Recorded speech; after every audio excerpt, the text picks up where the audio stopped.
Hey guys, it's Matt here. Just wanting to show you how to install your Pulsar LT on your 2019 to 2020 GM gas truck. Now this setup works on a 5.3 liter or 6.2 liter motor, and we'll show you how to operate this connector here because it can be a little confusing. First off, I'll just show you real quick. This is the data link connector. This is the only thing that we're plugging into in the entire vehicle for your Pulsar LT.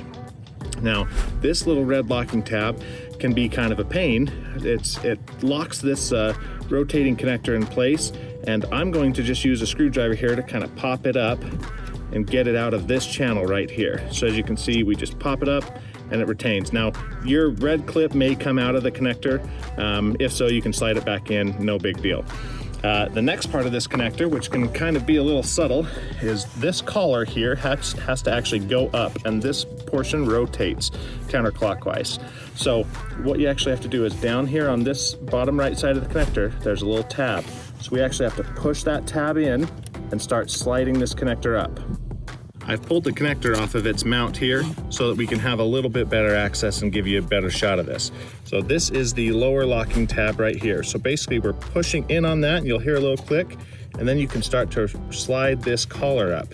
You'll notice it'll start rotating its way out, and then you can pull your whole connector apart. And that's pretty simple, gets it disconnected so you can go ahead and plug in our side of the harness, which I've got the Pulsar LT right here. Okay, now we've got the factory connector removed, and now it's time to hook up the Pulsar LT harness. So we'll line up the guides here, and once you get to a point, you'll start to feel that rotating assembly lock in, and you start to slide this collar. So you slide the collar down until you hear a click. Now, that clicking sound is this locking connector right here, or this little locking tab. And once you've got that connected, you can slide your red clip back in and lock it in place. And then you'll take the remaining factory connector, you can tie that into the remaining connector on the Pulsar LT harness. Okay, so now that we've got the lower connector installed, we're gonna go ahead and put this upper connector back in, line everything up, then slowly push this collar down until you hear the click.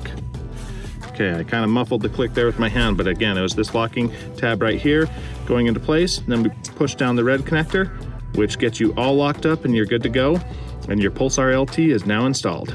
Okay, and once you've got your connector installed properly and everything locked back in place, you can go ahead and adhere the two velcro strips onto the top of the intake cover and mount your Pulsar LT right here, and you're good to go.